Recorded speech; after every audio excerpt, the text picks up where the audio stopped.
Buenas tardes, hermanos. Tarde calurosa, pero muy rica, muy agradable. Vamos a la palabra del Señor, continuando con nuestra serie titulada La Iglesia, el Evangelio en acción. Y hemos visto cuál es el propósito de la Iglesia, hemos definido a la luz de la Escritura qué es la Iglesia, cuál es el propósito, cuál es la meta final de la Iglesia. Hemos visto que los que estamos dentro de la Iglesia, los que hemos sido comprados con la sangre de Cristo, fuimos llamados para amarnos y cuidarnos unos a otros. Hoy veremos el tema miembros del cuerpo de Cristo, basado en este pasaje de 1 de Corintios, capítulo 12, versículos 12 al 27, pasaje ya leído hace un momento. Vamos a orar para pedir la dirección a nuestro Dios. Amado Señor, en esta hora queremos pedir tu sabiduría para estudiar tu palabra. Todos te necesitamos, no tenemos un gurú espiritual que nos enseñe la revelación tuya, porque tenemos tu palabra y tenemos a tu Santo Espíritu. Y todos delante de ti, Señor, somos iguales, necesitados de esa gracia para entender las verdades del Evangelio.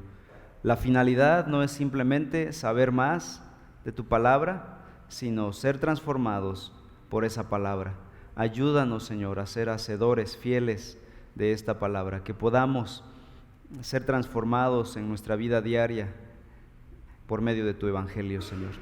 Te pido, Señor, que tu iglesia pueda responder a esta palabra de forma comprometida. Te ruego, Señor, por mis hermanos de la iglesia, que haya en ellos cada vez un compromiso contigo y con la iglesia local, Señor. Que ellos puedan amarte más y más. Te lo rogamos, Señor, porque es para tu gloria, para tu honra. Enséñanos este día, Señor, en el nombre de Cristo Jesús. Amén. ¿Enseña la Biblia que los cristianos deben ser miembros de una iglesia local? Algunos, cuando escuchan la palabra membresía, casi se persignan, ¿no? Y dicen, se rompen las vestiduras. Eso no es bíblico. ¿Soportará esa frase de la membresía no es bíblica un escrutinio a la luz de la Escritura? Bueno, eso es lo que estaremos viendo en esta tarde, a la luz de la Escritura. ¿Es bíblica la membresía de una iglesia local? Déjenme decirles que la palabra membresía como tal no aparece efectivamente en el Nuevo Testamento, y de ahí se toman los que argumentan en contra de la membresía de la iglesia local. Sin embargo, sí aparece el concepto de lo que implica la membresía, lo que implica el compromiso de la membresía. La palabra miembro y miembros aparece muchas veces en el resto del Nuevo Testamento, y el compromiso de la membresía aparece plagado en todo el Nuevo Testamento. Primera de Timoteo 1, por ejemplo, menciona una lista de viudas que la iglesia debía atender. ¿De dónde sacaron esa lista? Bueno, porque había una lista de miembros en la iglesia en Éfeso donde Timoteo era pastor. Primera de Corintios 5, la Biblia ordena excluir de la membresía de la iglesia a un individuo que profesaba ser cristiano, pero que vivía en abierta inmoralidad. De tal manera que Pablo les dice, expulsen a ese que no se ha arrepentido de sus pecados. Parece fuerte, pero está en el Nuevo Testamento. Así que el compromiso de la membresía. Segunda de Corintios 2, ya en la segunda carta de Corintios, Pablo parece estar tocando el mismo tema de este señor que pecaba inmoralmente, abiertamente, y pide ahora que lo restauren a la comunión de la membresía. ¿Por qué? Porque se ha arrepentido genuinamente. Capítulo 2 de Segunda de Corintios. Así que en la iglesia del Nuevo Testamento tenía el concepto de membresía tan claro como el agua. Había un concepto de quiénes estaban dentro y quiénes estaban fuera, y quiénes debían salir por causa de su pecado y falta de compromiso. Se da por sentado en el Nuevo Testamento, en la iglesia primitiva, que si alguien cree en Cristo Jesús, ese alguien, pertenece a una iglesia local. Mark Dever, que es uno de los teólogos eclesiólogos de la actualidad, que ha aportado mucho para la iglesia local, y ha ayudado mucho a nuestros ministerios para entender la naturaleza de la iglesia local. Dice, un edificio tiene ladrillos, un rebaño tiene ovejas, una vid tiene ramas y un cuerpo tiene miembros. Y deducimos que una iglesia tiene miembros comprometidos con ella. Primera de Corintios capítulo 12, pasaje ya leído, dice el versículo 12 y 13, porque así como el cuerpo es uno y tiene muchos miembros, pero todos los miembros del cuerpo, aunque son muchos, constituyen un solo cuerpo, así también es Cristo. Pues por un mismo espíritu todos fuimos bautizados en un solo cuerpo, ya judíos o griegos, ya esclavos o libres, a todos se nos dio a beber del mismo espíritu. Aquí está hablando de un concepto de la iglesia en general, la iglesia universal. Vamos a ver en esta tarde dos conceptos, la iglesia universal y la iglesia local. Son dos conceptos que se ven en el Nuevo Testamento. Vamos a tratar de definir cada uno, diferenciar cada uno y vamos a ver cómo se relacionan mutuamente. Sabemos que un cristiano es aquel que se ha arrepentido de sus pecados y ha creído en Cristo Jesús como su único y suficiente Salvador personal. ¿Cierto o falso? Así es, ¿no? Totalmente cierto. Sin embargo, a pesar de que somos salvos de forma personal, no somos salvos de forma personal para vivir de forma individual.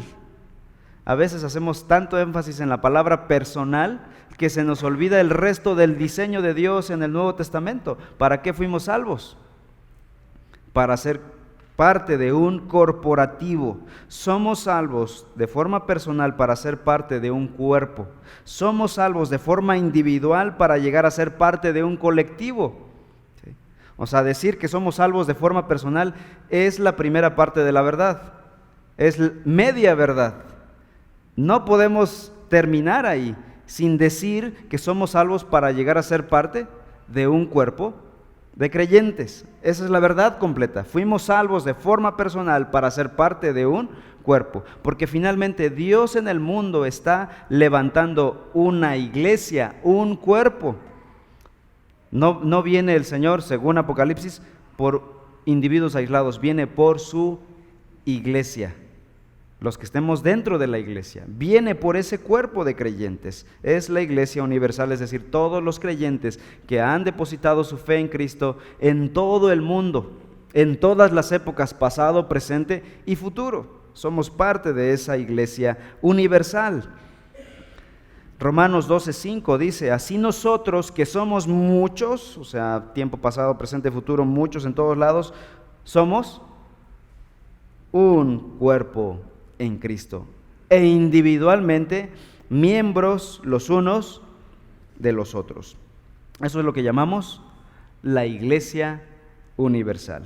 Los creyentes en todo el mundo, en todos los tiempos. Regresando a 1 Corintios 12, versículo 12. Porque así como el cuerpo es uno y tiene muchos miembros, pero todos los miembros del cuerpo, aunque son muchos, constituyen un solo cuerpo. Así también es Cristo. Bueno, aquí Pablo está haciendo uso de una metáfora.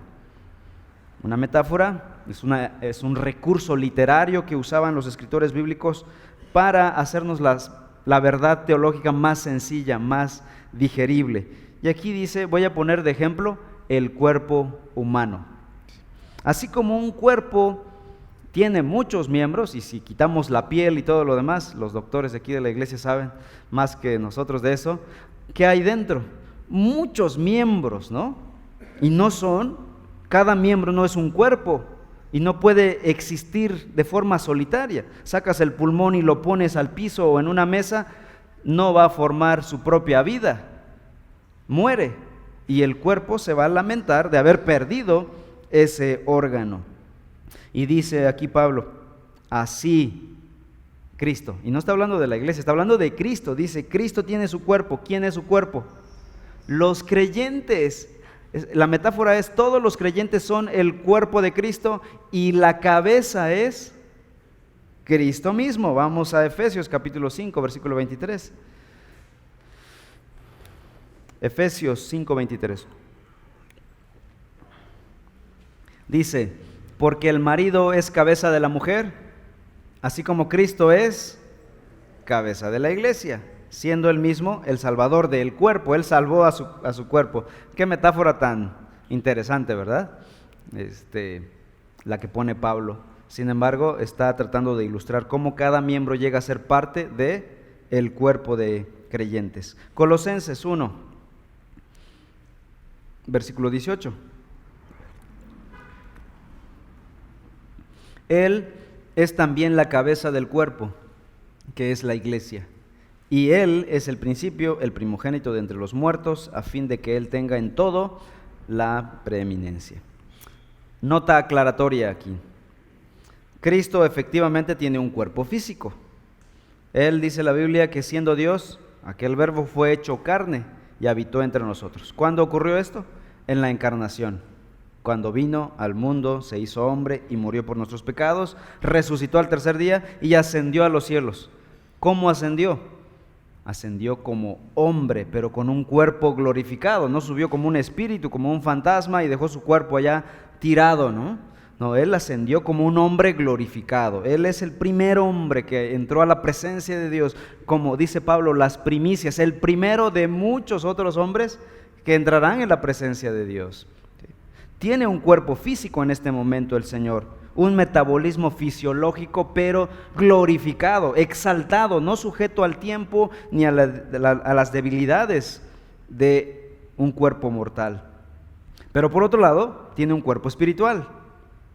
Su cuerpo físico está allá donde está Él.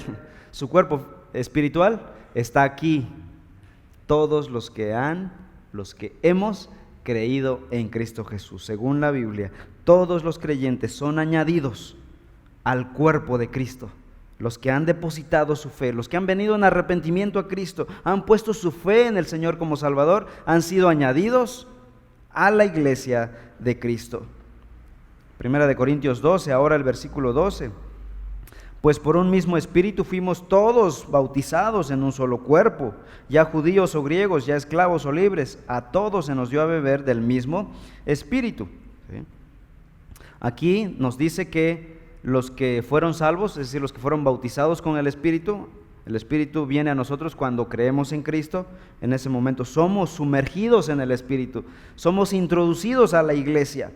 La palabra bautismo, el griego baptizo, significa sumergir dentro de. Por eso es que el bautismo que nosotros practicamos es por inmersión, es sumergir al creyente, simbolizando el bautismo. Jesucristo nos sumerge en su espíritu al momento de creer. Y es en ese momento en que llegamos a ser parte del cuerpo de Cristo, la iglesia universal de Cristo en todos los tiempos, en todo lugar. Y es por esto, hablando ahora del bautismo del Espíritu Santo, que quedamos unidos a Cristo de por vida. Si ya fuimos bautizados con el Espíritu, quedamos unidos de por vida a Cristo. La salvación no se pierde, porque su salvación es obra de Dios, no es obra nuestra. Estar en Cristo es estar en su cuerpo, en la iglesia. Estar en Cristo es estar dentro de su cuerpo, unidos vitalmente al resto de creyentes y a la cabeza. Un cuerpo sin cabeza es un cuerpo muerto. Estamos unidos vitalmente a la cabeza y al resto de los miembros. Así como los miembros físicos de un cuerpo están unidos entre ellos, y si uno deja de funcionar, afecta a todos, así el cuerpo de creyentes. Todos estamos vitalmente unidos unos a otros. Ahora bien, esta es la realidad de la Iglesia Universal.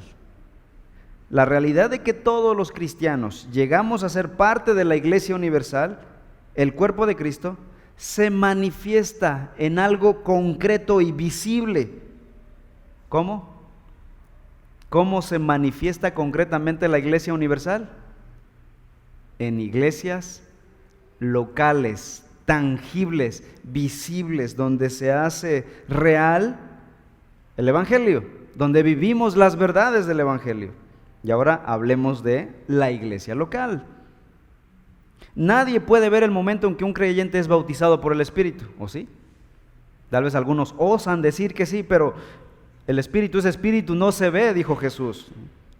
¿Cómo simbolizamos que alguien ha sido bautizado por el Espíritu? Bueno, esa realidad tiene una manifestación real y visible cuando un creyente públicamente se confiesa, se bautiza en agua. Es un simbolismo de ese bautismo en el Espíritu Santo. Y así como el bautismo en el Espíritu nos une, nos introduce a la iglesia universal, el bautismo en agua nos introduce a la iglesia local. Y así es como llegamos a ser miembros de un cuerpo de creyentes, por medio del bautismo.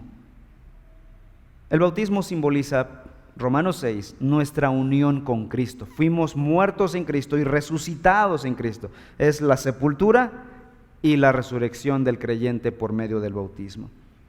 Pero, ¿a qué nos referimos específicamente con la frase iglesia local? Nos referimos a una iglesia, un grupo de creyentes que se congrega en una localidad específica. De ahí, iglesia local. Está localizada en un tiempo y espacio. No es algo etéreo, algo abstracto, un concepto, sino algo específico. Se localiza en un área específica, se reúne cada primer día de la semana con un liderazgo específico y con una membresía específica, llegando a tener su propia identidad como iglesia local.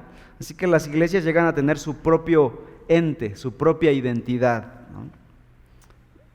Veamos algunos pasajes que hablan con respecto a la iglesia local. Primera de Corintios 1, capítulo 1, versículos 1 y 2.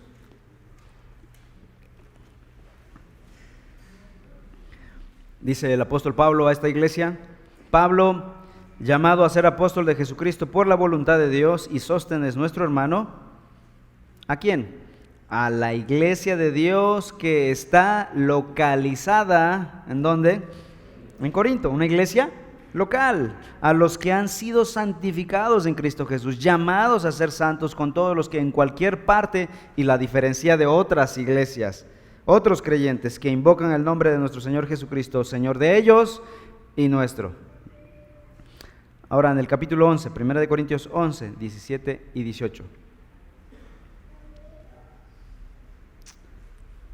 Pero al daros estas instrucciones, dice el apóstol, no os alabo. ¿Por qué? Porque no os congregáis para lo bueno, sino para lo malo. Pues en primer lugar oigo que cuando os reunís como iglesia hay divisiones entre vosotros, y en parte lo creo. Pablo está hablando aquí de una problemática que está viviendo la iglesia local en Corinto. Sin embargo, no estoy tratando ese problema. Estoy tomando la frase donde dice que la iglesia en Corinto se congrega de forma regular, se reúnen como iglesia. Tienen sus dificultades, pero están congregándose regularmente. Ahora vamos al capítulo 16. Primera de Corintios 16, 1 y 2.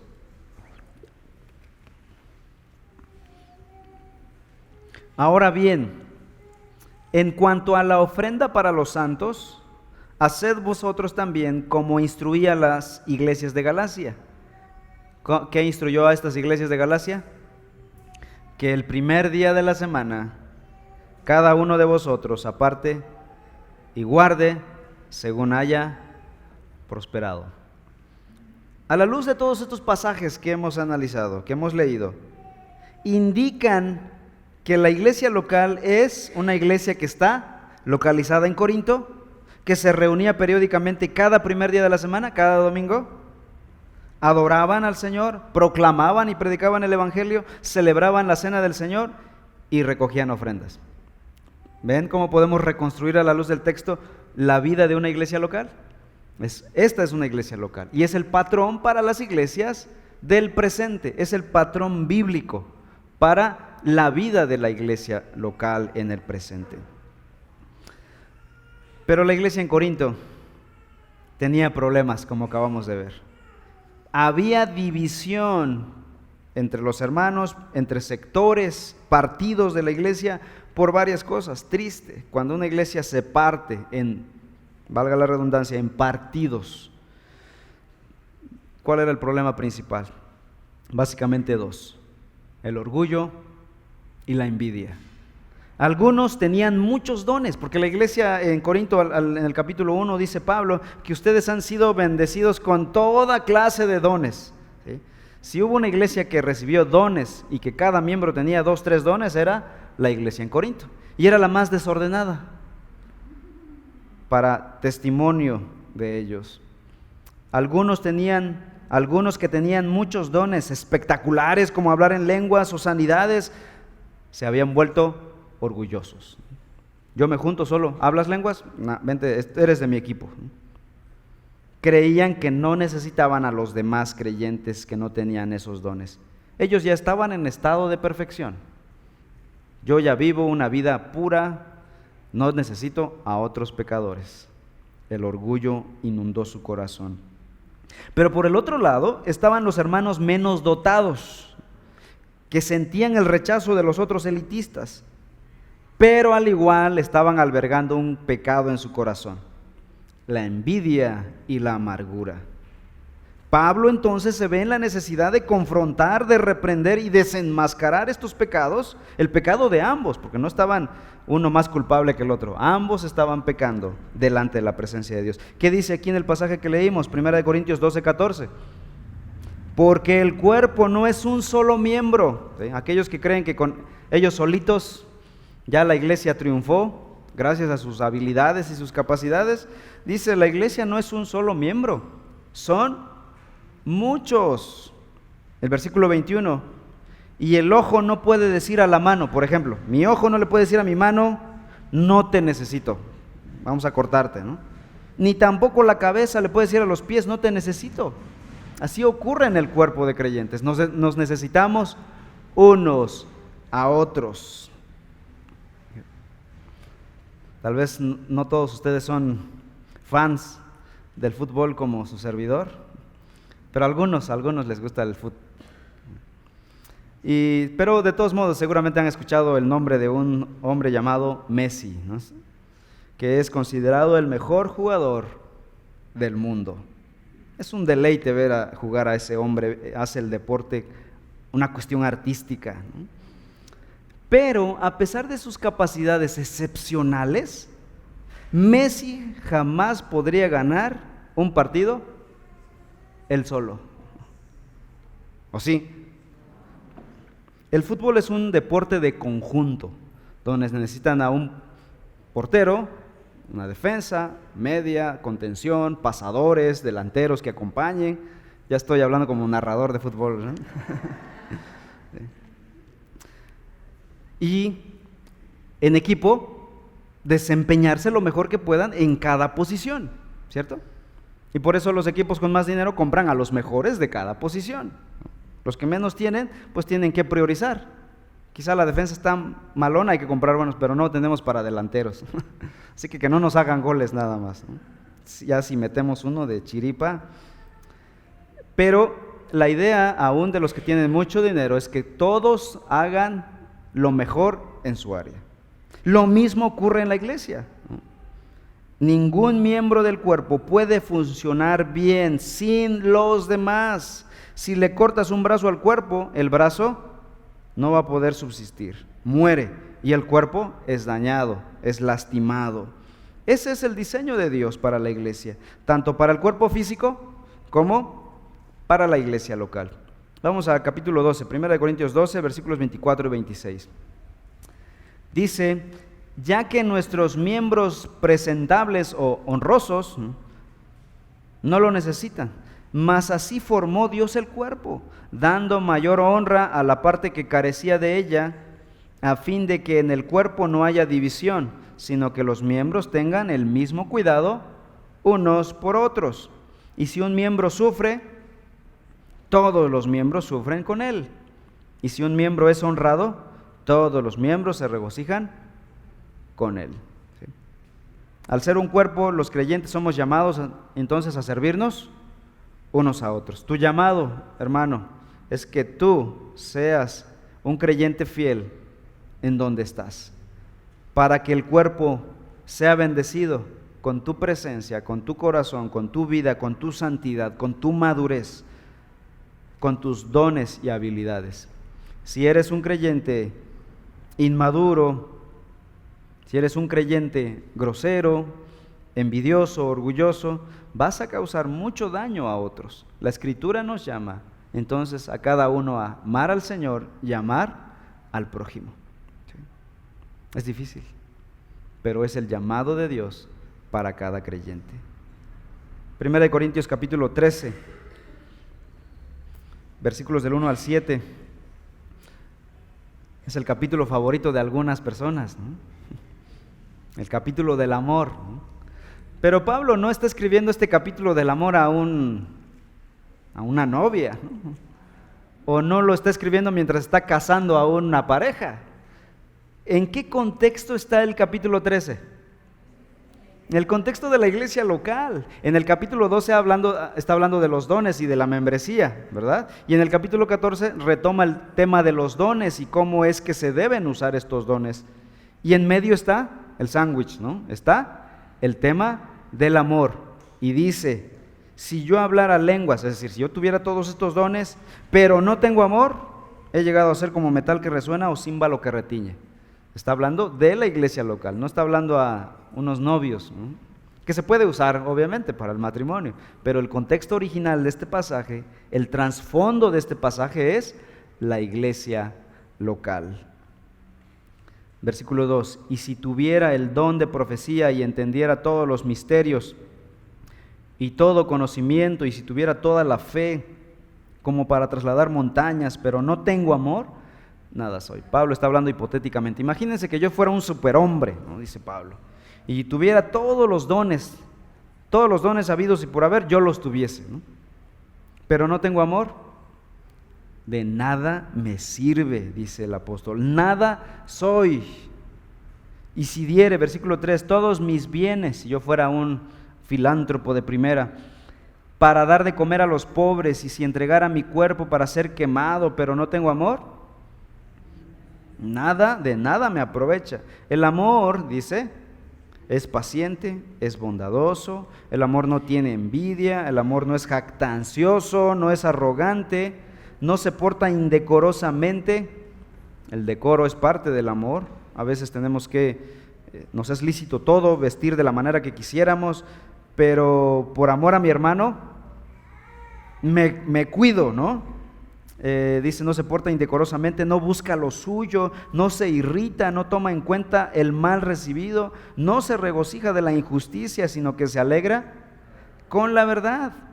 Todo lo sufre, todo lo cree, todo lo espera, todo lo soporta. En el contexto de la iglesia local. Así es como vivimos los cristianos.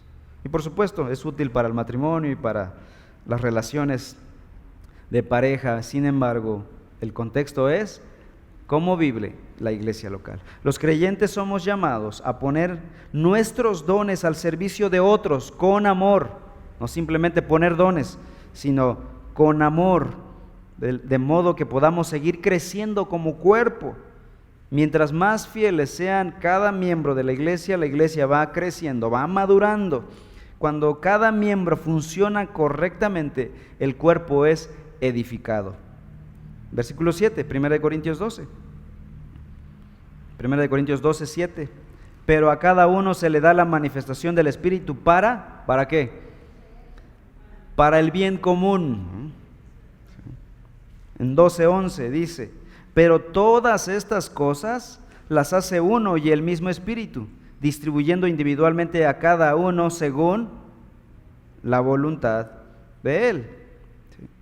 Versículo 18, ahora bien, Dios ha colocado a cada uno de los miembros en el cuerpo según le agradó, para cumplir el propósito de la edificación de la iglesia de Cristo Jesús. Así que, hermanos, al pensar en la iglesia, no solo pensemos, ¿qué voy a recibir? ¿Me gustará? ¿Tendrá buena música para mí? ¿Qué me van a ofrecer ahora? ¿No? Vivimos en una época de mercadeo, buscamos la iglesia que más se ajuste a nosotros, ¿no? Lo que a mí me agrada, lo que a mí me gusta. Si deja de afecta mis intereses personales, me cambio de iglesia. Hay varias aquí en la ciudad, ¿no? Y ahorita hay un tráfico de ovejas, decía un predicador, bárbaro, vamos y vienen, y tráfico, creyentes van y vienen, ¿no? Obviamente, ahora, si tú vienes de una iglesia donde no se predica el evangelio, bienvenido, no le pidas permiso a nadie, ¿no? Pero si estamos en una iglesia saludable donde se está predicando el evangelio y nos duele que se predique el evangelio, no huyas. Dios está tratando con tu corazón, está edificando tu vida. ¿Sí?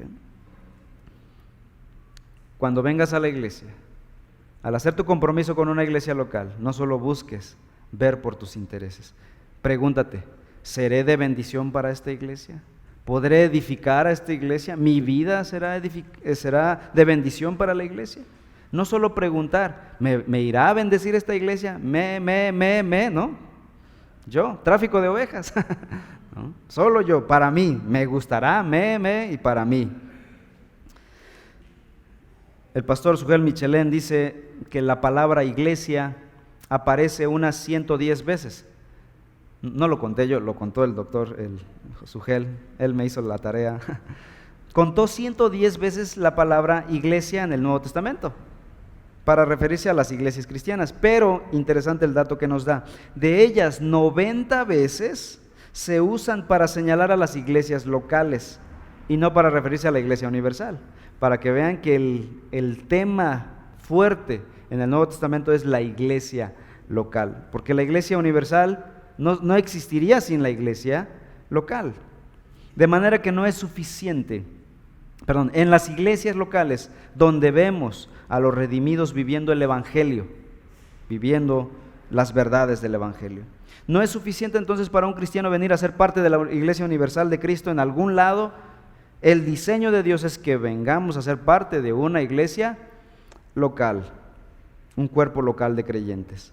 Todo creyente es llamado a comprometerse con un cuerpo local para amar y servir incondicionalmente a todos los miembros de ese cuerpo. Ese es el compromiso. ¿Quieres ser miembro de una iglesia local? ¿Estás dispuesto a amar a esos creyentes de forma incondicional, perdonar sus pecados, perdonar sus faltas? Ese es el compromiso que implica. Cuando no entendemos estas verdades, al primer gesto que nos hacen, no me saludó el pastor, ya no vengo a esta iglesia, no me saludó el de la recepción, ya no vengo a esta iglesia. Y a veces uno no saluda a alguien porque no lo viste, ¿no? Pero ya te lo tomó punto en tu contra, ¿no? Pero no es que estemos buscando eso. Obviamente como iglesia, hermanos, nos estamos esforzando por saludar a todo mundo, ¿verdad? Que los invitados se sientan bienvenidos a alabar al Señor. Otros pasajes en el Nuevo Testamento que hablan acerca de la membresía de la iglesia son Hechos 2. Hechos capítulo 2, versículo 37. Pedro está predicando.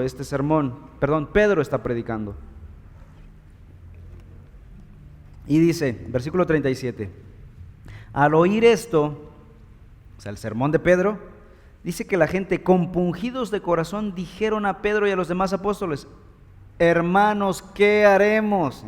Nosotros matamos a Cristo, como había predicado Pedro. Pedro les dijo: qué buena pregunta, ¿no? Así me gustaría escuchar a mí. ¿Qué hacemos, pastor, después de un sermón? Me pondría feliz como Pedro. Qué bueno que lo preguntas, ¿no? Y dice Pedro: arrepentíos y sean bautizados cada uno de vuestros pecados en el nombre de Jesucristo para perdón de vuestros pecados, y recibiréis el don del Espíritu Santo. Entonces los que habían recibido su palabra fueron bautizados y se añadieron. ¿A qué se añadieron? Si la membresía no es bíblica, ¿a qué se añadieron? ¿No? Se añadieron a la membresía de la iglesia local en Jerusalén, la iglesia madre, poniendo el estándar para las iglesias. Hay una membresía. ¿Quién habría sabido que eran 3,000 cristianos si no había una lista de membresía? ¿Quién habría sabido en el capítulo 4 que ya eran 5,000 si no hubiese una lista de membresía? La membresía está en el corazón del Nuevo Testamento, en la iglesia local. Versículo 42, y se dedicaban continuamente a la enseñanza de los apóstoles, a la comunión, al partimiento del pan y a la oración, unos con otros. Llegaron a comprometerse con una iglesia local. El cristianismo no es un cristianismo aislado. Hoy en día estamos influenciados por la filosofía oriental. Se ha hecho un sincretismo entre la fe cristiana y la fe budista, ¿no? El yoga, los laberintos, todo. Hoy está de moda tener fe, ¿no? Los artistas, los deportistas tienen fe en algo, un Dios raro, ¿no? Y viven en fe, solitos, una fe aislada, independiente. Y así quisiéramos los cristianos vivir nuestra vida cristiana de forma aislada, independiente, sin compromiso con nadie. Pero esto es antibíblico. Versículo 47 dice que estaban estos, se añadieron para comprometerse unos con otros y se daban de comer entre ellos, versículo 42, y el 47, alabando a Dios y hallando favor con todo el pueblo. Y el Señor, ¿qué hacía? Añadía cada día al número de ellos que se iban siendo salvos. O sea, Dios mismo está promoviendo la membresía en el versículo 47. Y a partir de este momento, el libro de Hechos se dedica a la narrativa de cómo el Espíritu Santo usó a hombres para la predicación del Evangelio en todos lugares, y el resultado natural fue el nacimiento de nuevas iglesias locales. Vemos a Pedro predicar, los hermanos que fueron perseguidos salieron y predicaron y fundaron la iglesia en Antioquía. De ahí Pablo es enviado y predica en Asia Menor, se fundan las iglesias de Galacia, luego las iglesias de Corinto, Éfeso, Europa y así hasta llegar a Roma. De tal manera que después las cartas son dirigidas a iglesias locales. Pablo dice a la iglesia que está en Roma, en Corinto, en Galacia, en Éfeso, en Filipos, en Tesalónica, iglesias locales. El Nuevo Testamento no son verdades abstractas, etéreas, sin contexto. Fueron escritas a iglesias locales en específico. Dicho lo anterior, puedo preguntar ahora: ¿iglesia universal versus iglesia local? ¿O iglesia universal e iglesia local? Lo segundo. No están contrariadas iglesia universal contra iglesia local. No, es iglesia universal e iglesia local. La iglesia local es lo que hace concreta la iglesia universal. Tanto la iglesia universal como la iglesia local estaban en el diseño eterno de Dios y en la mente de Cristo Jesús. Veamos dos pasajes donde vemos los dos conceptos, la iglesia universal y la iglesia local. Mateo 16. Mateo 16, 18.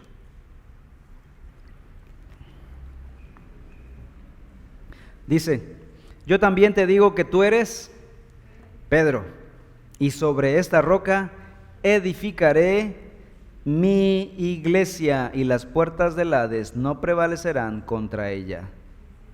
Aquí Jesús está profetizando el establecimiento de la iglesia universal en todo el mundo sobre la base de la enseñanza apostólica que lidera Pedro y todos los apóstoles, como dice Efesios capítulo 3, que la iglesia está fundamentada en la doctrina apostólica, que es el cimiento de la iglesia. Se refiere a la Biblia, al Nuevo Testamento. La Biblia es el fundamento de la iglesia.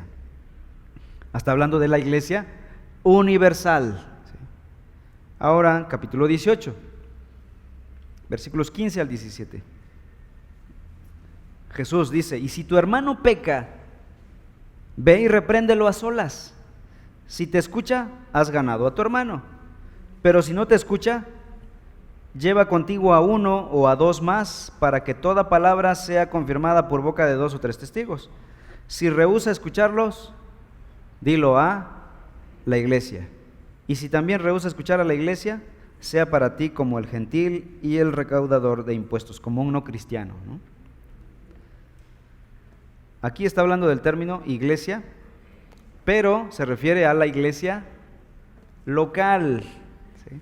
Porque se nota que hay un problema específico de una iglesia local, un cuerpo local específico. Se ve que hay una membresía específica, hay un liderazgo específico que tiene que tratar este problema, y que si no se arrepiente este miembro es expulsado de la membresía.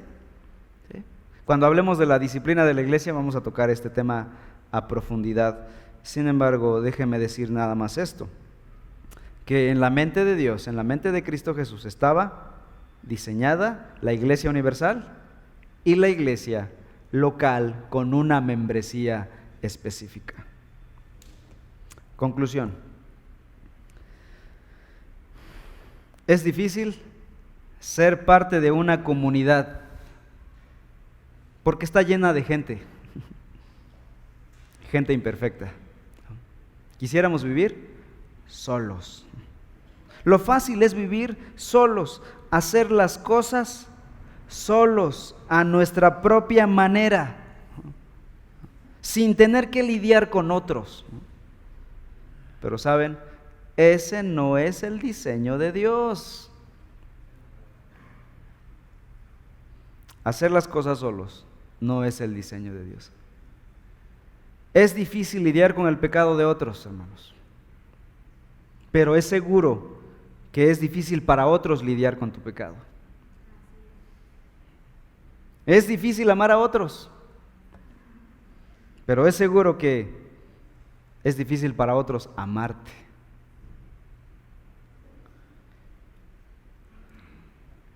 Me es difícil amar, pero estoy seguro y lo sé, hermanos, que para muchos de ustedes es difícil amarme, porque yo me conozco, no me puedo engañar.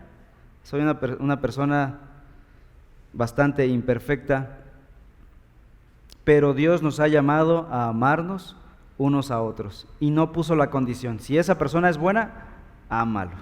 De hecho nos mandó, la semana pasada hablábamos del amor al prójimo, nos mandó a amar al enemigo. ¿No has pensado alguna vez que los dones que Dios te ha dado son para edificar las imperfecciones de otros, precisamente? Los dones que Dios te ha dado son para que ayudes a otros que son débiles, que son pecadores, y Dios ha dado dones a otros para que te ayuden a ti en tu debilidad y en tu imperfección.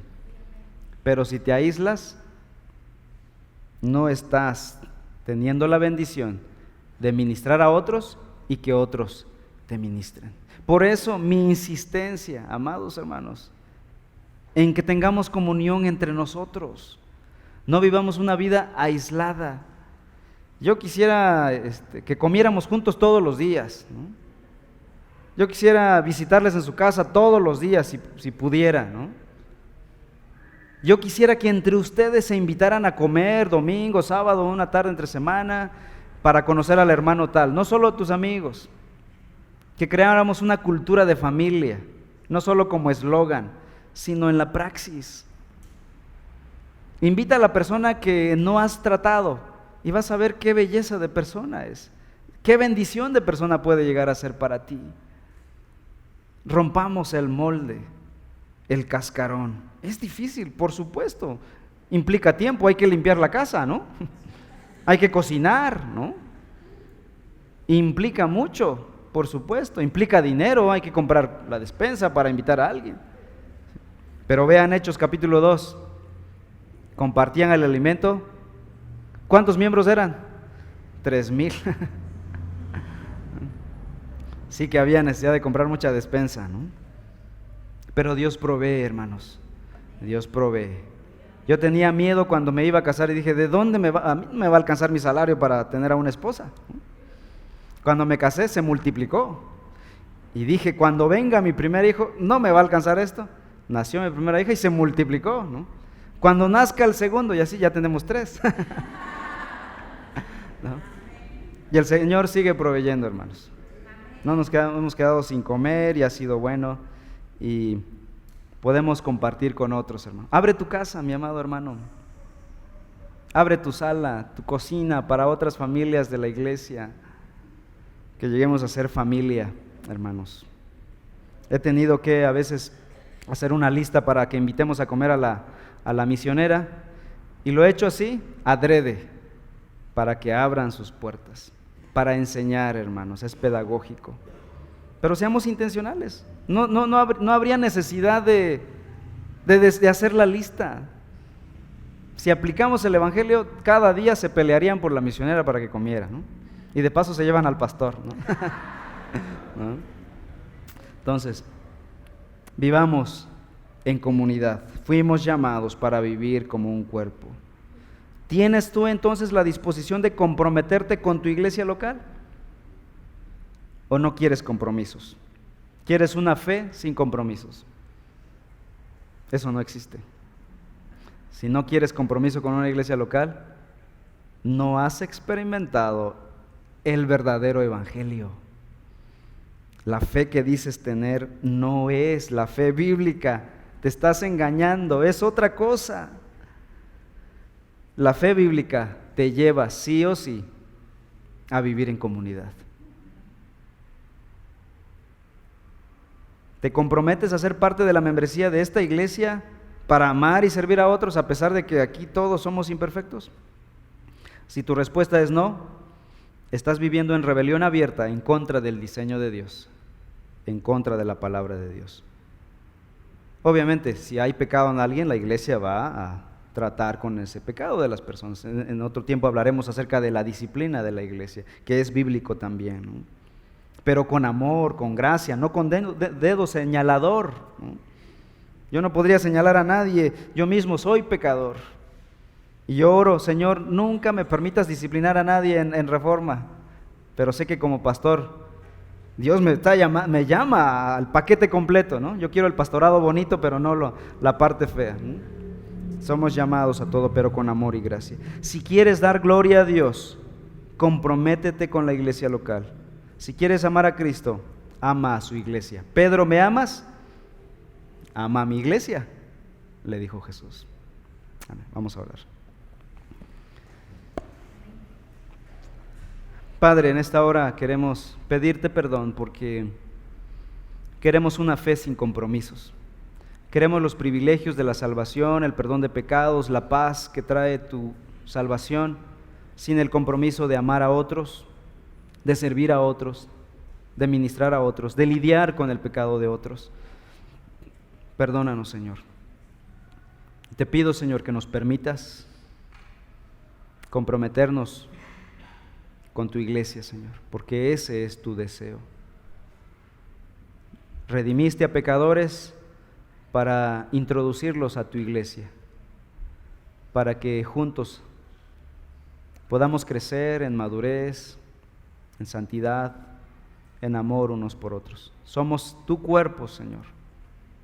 Ayúdanos, Padre Celestial. Bendice Reforma, bendice nuestra iglesia para llegar a ser un cuerpo de creyentes que nos amemos, nos perdonemos, nos sirvamos unos a otros para honrar tu nombre y glorificar el sacrificio de Cristo en la cruz. Venimos ante ti, Señor, en el nombre de tu Hijo Jesús. Amén.